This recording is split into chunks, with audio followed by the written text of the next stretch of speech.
የሩትዬ እናት እንግዲህ በቃ እውነትም ሊያብዱ ነው። በቃ እውነት ሊያብዱ ነው ማለት ነው። ለምንድነው ልጄ እንደዚህ የምትባለው? ለምንድነው ልጄ ሶሻል ሚዲያ ላይ ጠንቋይ ናት አስጠንቁላበታለች አብርሽ ላይ የምትባለው? ልጄ በፍጹም እንደዚህ አታደርግም።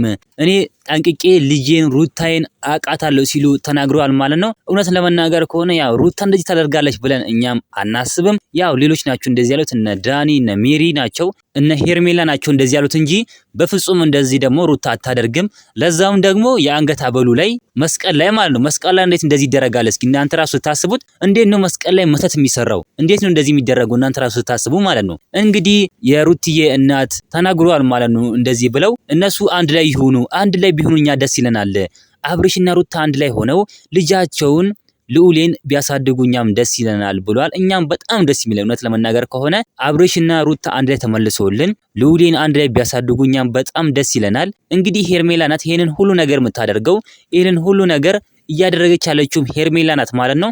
እሷ ናት ህይወታቸው ውስጥ ገብታ መበጠበጣቸው እንጂ እነሱ በፍቅር በሰላም በአንድነት ነበር አንድ ላይ የሚኖሩት። እናንተም ምን ትላላችሁ? ሀሳብ አስተያየታችሁን ኮሜንት ላይ ማስቀመጥ እንዳትረሱ። ቪዲዮ ላይክ፣ ቻናሉን ሰብስክራይብ ማድረግ እንዳትረሱ። በሌላ ቪዲዮ እስከምንገናኝ በያላችሁበት የዓለም ዳርቻ ሰላማችሁ ብዝት ይበልልኝ። ደህና ሁኑልኝ።